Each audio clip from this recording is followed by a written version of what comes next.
नमस्कार, मैं दुलारे अंसारी और आप देख रहे हैं भारत 36 नेशनल। मेरे साथ है विजय झा जी।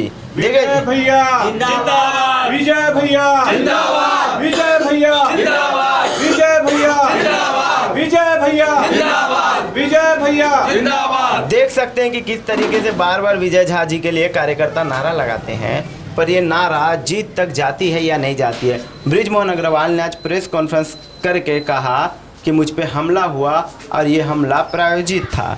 क्या कुछ कहेंगे विजय झा जी इस हमले को लेकर के? जिस तरीके से चुनाव आ रहे हैं, होली में आदमियों के ऊपर कोई लाल रंग डाल देता है, कोई पीला रंग डाल देता है, तो उसके चेहरे बार बार बदलते रहते हैं। इस बार भी चुनाव के जो चेहरे हैं, चुनाव की जो नज़दीकियाँ है, वो नज़दीकियाँ एक अलग ही गर्माहट, एक अलग ही रंग रूप दिखा रही है।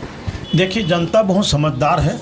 छत्तीसगढ़ के इतिहास में इस राजधानी में 40 साल पहले सुधीर मुखर्जी विधायक हुआ करते थे। उस समय हमला हुआ करके हाथ में पट्टी वट्टी बांध के चुनाव जीत गए थे। अब जनता जान रही है कि नौटंकी। मुझको ये समझ में नहीं आ रहा है कि बृजमोहन अग्रवाल जी कितने आदमी लोग साथ में थे, फिर हमला हुआ बोलते हैं। उनके 3-4 सिक्योरिटी वाले क्या कर रहे थे? कुल मिला करके चुनाव हारने का एक खींच है और लोकतंत्र में इस तरह के घटनाओं का कोई। विजय झा जी 35 साल से चुनाव नहीं हारे, बड़ा किला कहा जाता है। बड़े बड़े मंत्री हार गए पिछले बार 2018 के चुनाव में, बड़े बड़े लोग हार गए, पर बृजमोहन अग्रवाल ने अपनी जीत बरकरार रखी।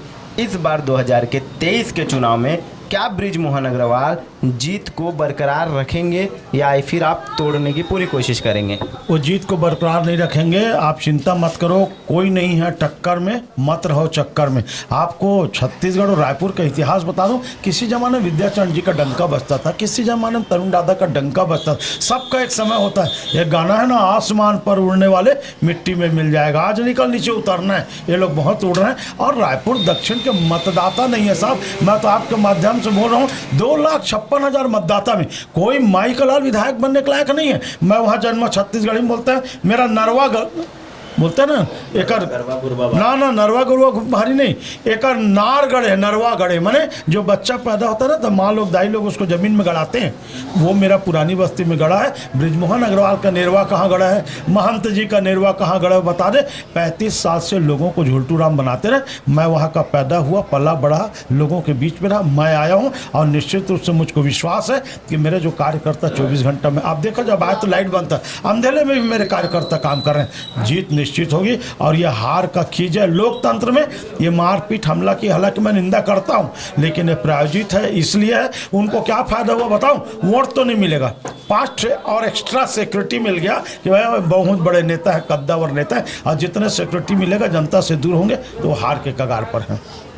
अच्छा, एक बात बड़ा अहम चर्चाओं में चल रहा है, क्योंकि प्रेस कॉन्फ्रेंस में ये भी पूछा गया कि एक छोटा समाज जैसे लोग पकड़ाने वाले मुस्लिम के लोग हैं, तो मुस्लिम समुदाय ने हमला किया, एजाज ढेबर ने हमला करा, इस तरफ से बार बार कहा जा रहा है बृजमोहन अग्रवाल की तरफ से। तो ये जो हमला है वो कहाँ तक सही है और ये हमले को आप किस तरीके से देखते? क्या मुसलमान पक्ष ने हमला किया है? क्या अब दक्षिण में हिंदू मुस्लिम होने वाला है? देखिए, दक्षिण में हिंदू मुस्लिम करके हारी हुई बाजी को जीतना चाहते हैं और भारत में यही चल रहा है। लेकिन दक्षिण के मतदाता इतना समझदार हैं। मैं बार बार बोलता हूं, न कोई हिंदू है, न कोई मुसलमान है, न कोई सिख है, न सरदार है। जिगर को काट कर देख लो, लाल खून की धार है, लाल खून की धार है साहब। ये तो ज़बरदस्ती राजनीति करने के लिए भेदभाव पैदा करते हैं और शायद उनको लग रहा है कि मुस्लिम करूँगा तो सब हिंदू वोट उनको मिल जाएगा, लेकिन ऐसा नहीं है। हिंदू भी समझदार है, मुस्लिम भी समझदार है, क्रिश्चियन भी समझदार है। और आचार संहिता की बात करूं, जातिवाद, धर्मवाद, संप्रदायवाद नहीं होना चाहिए और इससे गलत संदेश जाएगा। ये मैं तो बृजमोहन अग्रवाल जी की घटना को एक लाइन में बोलूंगा। एक बैट्समैन है, एक बाल बच्चा है, 5 रन है, मैच तो हार चुका है, लेकिन आखिरी बाल को 6 रन उठा के मारता है। यदि कैच हो गया तो वैसे ही हार गया था, और धोखे से बाउंड्री में टच हो गया तो फटाका फूट गया, माला हो। यही स्थिति है। कितने वोटों से जीतने की आशंकाएं जता रहे हैं आप? लेकिन बार बार मैंने जब बृजमोहन अग्रवाल से पर्सनली ये बात पूछा कि कितने वोटों से जीतेंगे, तो पिछले वोट जितने थे उनसे ज़्यादा मतों से जीतेंगे, उनका दावा था। आपका क्या दावा है?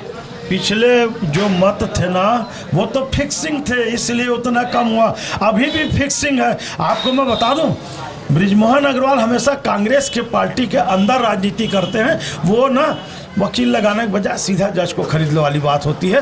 और ये बताओ 5 लोग इतना मेहनत किए थे, क्यों एजाज ढेबर को टिकट नहीं मिला, क्यों कन्हैया अग्रवाल को नहीं मिला, क्यों सन्नी अग्रवाल को नहीं मिला साहब, क्यों प्रमोद दुबे और अमित शर्मा को नहीं मिला। बृजमोहन अग्रवाल बोल रहे 5 को मत दो, ये महंत जी को फंसा दो बेचारा गरीब को। वो खुद महंत जी रो रहे हैं कि मैं तो नहीं लड़ना चाहता था, जबरदस्ती मुझको फंसाया गया। और एक लाइन आपसे अपील करूंगा, भावनात्मक नहीं संवैधानिक, हमारा कोई जाति धर्म संप्रदाय नहीं है, हमारा एक धर्म है, वो है भारत का संविधान, इंडियन कॉन्स्टिट्यूशन। उससे जीते हैं, उससे मरते हैं, जीना यहाँ मरना यहाँ, इसके सिवा जाना कहाँ साहब। तो देख सकते हैं कि किस तरीके से बहुत खुश नजर आ रहे हैं और इनसे बात करते करते मेरे चेहरे पे भी बहुत सारी हंसी आ गई है। जिंदाबाद जिंदाबाद जिंदाबाद जिंदाबाद जिंदाबाद जिंदाबाद जिंदाबाद। कहा जाता है कि ताज बदल दो, बेईमानों का राज बदल दो। कहा जाता है कि यही वो शोर है जो बृजमोहन अग्रवाल के किले को हिलाएगा, यही वो कार्यकर्ता है जो हराएंगे। बार बार आम आदमी पार्टी की तरफ से ये दावा किया जा रहा है कि बहुत हुआ, बाहर के लोगों को अब एक छत्तीसगढ़िया को चुन करके लाएंगे, एक अच्छे लोगों को चुन करके लाएंगे। देखना अहम हो जाएगा कि विजय झा जी इस लड़ाई को कैसे लड़ते हैं। विजय झा जी का कहना है कि मैं पानी की लड़ाई लड़ रहा हूँ, मैं बिजली के लिए लड़ रहा हूँ, मैं शिक्षा के लिए लड़ रहा हूँ। तो ये लड़ाई कितनी अहम है और कितनी ताकतवर है, ये तो वक्त ही बताएगा। तब तक मेरे साथ बने रहिए और देखते रहिए भारत 36 नेशनल। मैं दुलारे अंसारी, कैमरामैन मोटी सिंह के साथ।